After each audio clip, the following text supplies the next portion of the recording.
Écosse, 1900. Sur l'île isolée d'Island Moor se dresse un phare. 3 gardiens, Thomas Marshall, James Ducas et Donald MacArthur, y veillent sur la lumière. C'est un travail solitaire, rythmé par le fracas des vagues et les tours de garde. Le 15 décembre, un navire de passage remarque que la lumière du phare est éteinte, ce qui est extrêmement anormal. Mais une violente tempête empêche toute approche.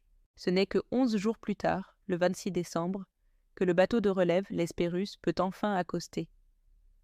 En s'approchant, le capitaine Joseph Moore trouve la scène étrange. Le drapeau n'est pas hissé et personne ne vient les accueillir. Il klaxonne, tire une fusée de détresse, mais rien. Un silence de mort plane sur l'île. Une fois à terre, l'équipe de relève découvre la porte d'entrée du phare fermée de l'intérieur, tout comme celle de la cuisine. Une fois forcés, ils pénètrent dans une atmosphère glaciale. Un repas froid et à peine touché est posé sur la table. Une chaise est renversée, suggérant une précipitation soudaine.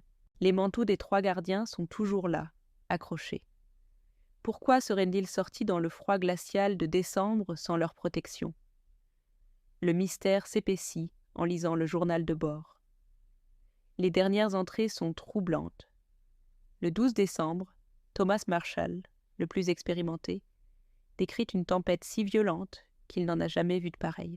Il écrit que James Ducas est devenu très silencieux et que Donald MacArthur, un marin aguerri, pleure. C'est totalement inhabituel. Le 13 décembre, il note que la tempête continue de faire rage et que les 3 hommes prient. Étrangement, les archives météo de la région n'indiquent aucune tempête à ces dates. Le temps était calme. La dernière entrée, datée du 15 décembre, dit simplement « Tempête passée, mer calme, Dieu est au-dessus de tout ». Après ça, plus rien. On n'a jamais retrouvé les corps des gardiens. Disparus, comme absorbés par l'océan. La théorie officielle parle d'une vague scélérate qui les aurait emportés. Mais pourquoi laisser les portes verrouillées et les manteaux derrière eux? D'autres murmurent qu'ils ont été témoins de quelque chose d'indicible, un appel venu des profondeurs auxquelles ils n'ont pu résister.